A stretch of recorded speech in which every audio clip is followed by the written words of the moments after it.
قرآن کہتا ہے الذین ضل سعیہم فی الحیاۃ الدنیا وہم یحسبون انہم یحسنون صنعا. قرآن کے الفاظ ہیں.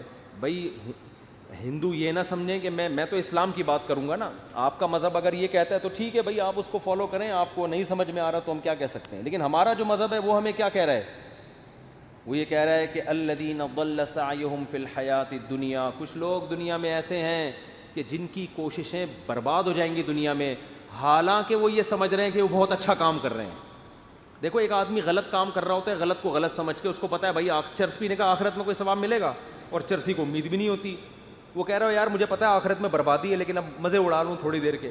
ہیروئنچی کو پتہ ہے آخرت میں بربادی ہے مگر مزے اڑا لو. زانی کو پتہ ہے آخرت میں بربادی ہے مگر مزے اڑا لو.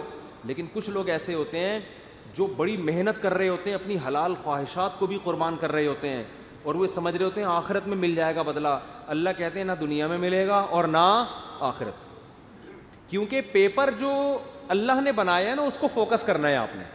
پیپر فزکس کا ہے اور آپ ریاضی کے مشکل ترین سوالات لے کے بیٹھ گئے, اور جو فزکس کا آسان سوال تھا اس کا آپ اس کو حل نہیں کر رہے. کیمسٹری کا آسان سوال تھا پانی کا فارمولا کیا ہے, ہائیڈروجن ڈائی آکسائڈ ہے نا, یہ بہت آسان تھا. آپ کہہ رہے تو بہت آسان ہے یار, یہ نہیں حل کرتا مجھے اصل میں ایک فزکس کا ایک بڑی پیچیدہ ایکویشن ہے اس کو میں حل کر سکتا ہوں. اس کو بیٹھ کے آپ نے حل کرنا شروع کر دیا. عقل مند کہے گا بھائی تیرے سے جو پوچھا گیا ہے اس کو تو فوکس کر, جو سوال پوچھا نہیں جا رہا اس کا جواب کیوں دے رہا ہے. اب آپ جواب میں کہیں یار دیکھو میری اتنی محنت کر کے میں نے فزکس کی اس ایکویشن کو حل کیا ہے, میں یہ سوچ بھی نہیں سکتا کہ ممتحن اور ایگزامینر میری اس محنت کو ضائع کر دے, یقیناً 100 نمبر دے گا. اس سے کیا ابے 100 نمبر تجھے ہائیڈروجن ڈائی آکسائڈ لکھ دیتا مل جاتا ہے. آپ کے اتنے آسان سوال کے 100 نمبر نہیں ہو سکتے. یہ دلیل صحیح ہوگی نہیں یاری بات میرا خیال ہے. او بھائی یہ دلیل بالکل غلط ہوگی کہ یہ نہیں دیکھا جاتا کہ سوال مشکل ہے یا آسان. ہم نے دیکھا نا یوٹیوب پہ ایک ہندو کرالنگ کرتا ہوا پتہ نہیں دلی سے یو پی جا رہا ہے یا کہاں جا رہا ہے, لیٹ کے کہہ رہے بھائی یہ پتہ نہیں کون سے بھگوان ہے جس کی روح خوش ہو جائے گی اس سے. تو آپ محنت بہت کر رہے ہیں, اس کا رزلٹ کیا ہے؟ 0.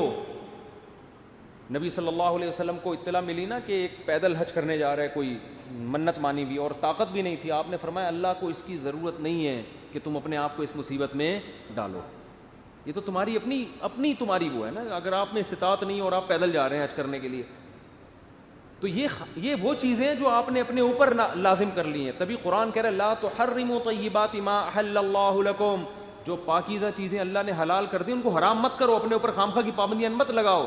ان پابندیوں سے تم تو ڈپریشن میں جا سکتے ہو, صحت برباد کر سکتے ہو.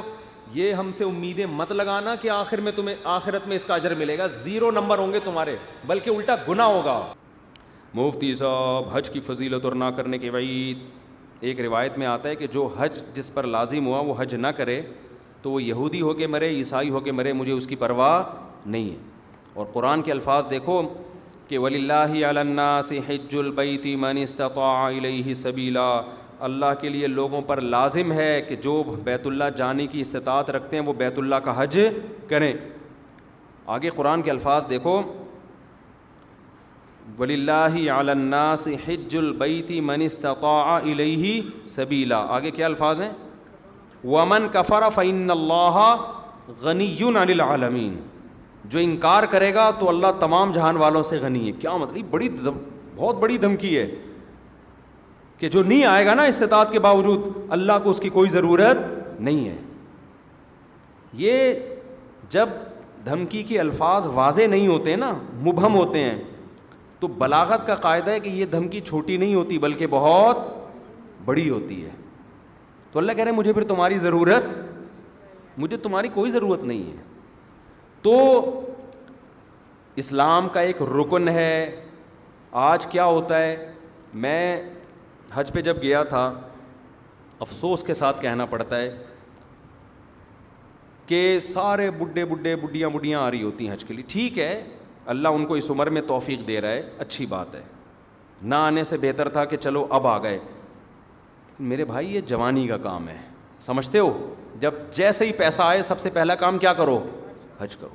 اس کو ڈیلے کرتے ہیں. سارے کاموں سے فارغ ہو کر, بچیوں کی شادیاں, اپنی بھی 4 ٹوٹل مکمل, سوری غلطی سے نکل گیا, اپنی بھی شادی ہو گئی, کچھ چیزیں میرے منہ سے غلطی سے نکل جاتی, اپنی بھی ایک شادی ہو گئی, اور پھر کیا ہے کہ وہ سارے بزنس سے فارغ ہو ہلا کے جب اب کرنے دھرنے کا کچھ بھی نہیں ہے, بیٹھا ہوا ہے. کیا کریں یار, بوریت بہت ہو رہی ہے. اور تو بھی ساری قسطیں ختم ہو گئیں, دیکھ لیا کوئی نئی سیریز بھی نہیں آ رہی, وہ ڈرامہ چل رہا تھا وہ بھی ختم, نئی فلم بھی دیکھ لی, ٹھیک ہے نا, سب کچھ ہوا کہ کیا کریں یار. اب بیگم کو مشورہ دو, چلیں حج پہ نہ چلیں. چلو ٹھیک ہے, کہاں چلتے ہیں؟ حج پہ چلتے ہیں. ٹھیک ہے بھائی, ہم جو بڑھاپے میں بھی جا رہے ہیں, ہم خدا نہ خواستہ ان کو برا نہیں کہہ رہے, نیکی تو جس عمر میں کی جائے, جب اللہ قبول کر رہا ہے تو ہم کون ہوتے ہیں. لیکن یار تم باقی تو سارے کام تم نے جوانی کے لیے رکھے ہوئے ہیں, حج تم مؤخر کر رہے ہو جب ارطغرل ڈرامے کی ساری قسطیں ختم ہو جائیں گی. بری بات ہے نا یہ. جب آپ اللہ کے حکم کو ویلیو نہیں دو گے تو اللہ آپ کو ویلیو دے گا. دیکھو حج آپ کی زندگی پلٹ دیتا ہے, تو زندگی پلٹنے کی ضرورت جوانی میں ہے. جوانی میں چینج ہو گئے, آگے خیر کا بہت زیادہ موقع ملے گا, بہت موقع ملے گا. در جوانی توبہ کردن شیوائے پیغمبری, جوانی میں توبہ کرنا کس کا کام ہے؟ پیغمبروں کا کام ہے. تو حج میں انسان بعض دفعہ زندگی چینج ہو جاتی ہے اس کی, جب وہ اللہ کے شاعر دیکھتا ہے نا, وہاں پہ کیسا لاکھوں کا مجمع منا سے عرفات سے نکل کے مزدلفہ, چیونٹیوں کی طرح لوگ ہوتے ہیں, کیسی ایک اللہ کی نشانیاں نظر آتی ہیں وہاں پہ, کیسا دیوانوں کی طرح بیت اللہ کا طواف. بقرعید کے 3 دنوں میں جو طواف زیارت ہوتا ہے نا, اتنا رش پوری دنیا میں کہیں نہیں ہوتا.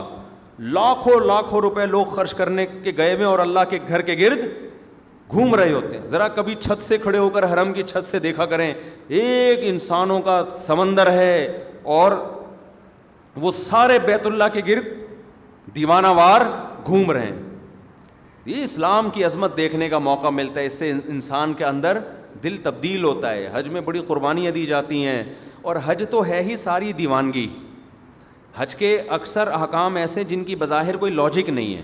اللہ نے کہا میرے دیوانے بن کے آؤ, جیسے جیسے کہہ رہا ہوں کرتے چلے جاؤ. کیسے عجیب عجیب کام کروائے جاتے ہیں. سب سے پہلے ہم سے ہمارا لباس اتروا لیا, 3 پیس سوٹ اور ٹائی میں جو گھوما کرتے تھے, بالوں کی کٹنگ, اور ان کو 2 چادریں پہنائی جا رہی ہیں. اب انسان کے بچے بن کے آنا ہمارے گھر میں. اگر دیوانے ہو تو دیوانوں والا اسٹائل چاہیے. ابھی وہ جو آفس جس اسٹائل میں جاتے ہو نا, وہ والا اسٹائل بولو نہیں چلے. جو اللہ کے نیک بندے ہیں, جو اللہ کے حکم کے سامنے سر جھکانا جانتے ہیں, اللہ سے ان احکامات کی لاجک نہیں پوچھتے. جیسے شیطان نے پوچھا تھا نا, کیوں سجدہ کروں میں آدم کو, وائے, تو یہ نہیں پوچھتے. ابراہیم علیہ السلام کو اللہ نے حکم دیا بیٹے کو ذبح کرو. یہ حکم بظاہر زیادہ اللاجیکل تھا کہ معصوم بیٹے کی گردن کاٹنے کا حکم دیا جا رہا ہے.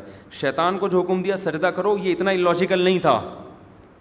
لیکن شیطان نے کہا اس کی لاجک کیا ہے, میری سمجھ میں نہیں آ رہا, میں آگ سے بنا ہوں, یہ مٹی سے, میں کیوں سجدہ کروں.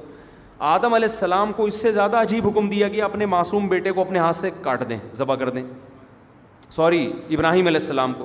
لیکن ابراہیم علیہ السلام نے اس کی لاجک بولو نہیں پوچھی. کہا بیٹا مجھے اللہ نے حکم دیا تجھے کاٹ دوں. بیٹے نے کہا جب اللہ کا حکم ہے تو بھائی ہم کیا کہہ سکتے ہیں, بھائی کاٹ دیں, آپ میرا گلا کاٹ دیں, ذبح کر دیں. تو حج ان احکامات کی بھی یادگار ہے. تو آپ جاتے ہیں حج پہ, وہاں آپ جانور ذبح کرتے ہو, آپ رمی کرتے ہو, وہاں شیطان نہیں ہے, وہ تو ایک نشانیاں ہیں 3, لیکن آپ پتھر مارتے ہو, رمی کرتے ہو. کیوں؟ ابراہیم علیہ السلام نے یہاں شیطان کو کنکریاں ماری تھی, جو آپ کو بہکا رہا تھا کہ اپنے بیٹے کو کیوں ذبح کر رہے ہو, کیا بگاڑا اس نے. ابراہیم علیہ السلام نے شیطان کو دلائل سے جواب نہیں دیا, پتھر اٹھا کے مارے. اللہ نے کہا تم جاؤ وہاں کنکریاں پھینکو. اب اے اللہ, وہ تو ابراہیم علیہ السلام تھے, وہاں تو سچی مچی کا شیطان تھا, میں کیوں کنکریاں پھینکوں. تو اس کا مطلب جب آپ نے کیوں کر لیا تو آپ کس کی لسٹ میں آ گئے؟ شیطان کی. کیسا عجیب حکم ہے, جا کے 7 کنکریاں مارنی بھی ایسے ہیں. یا تو ہوتا نا وہ اٹھا کے مارو تو سمجھ میں آتا ہے, ایسے ایسے پھینکنی ہے جا کے. حاجی 10-15 لاکھ روپے یہ کرنے کے لیے جا رہا ہو, خرچ کرتا ہے یہ کام کرنے کے, ایک طوفان لوگوں کا کنکریاں مارنے کے لیے. کیوں؟ کس کا حکم ہے بھائی؟ اللہ کا حکم ہے, اللہ کا آرڈر ہے.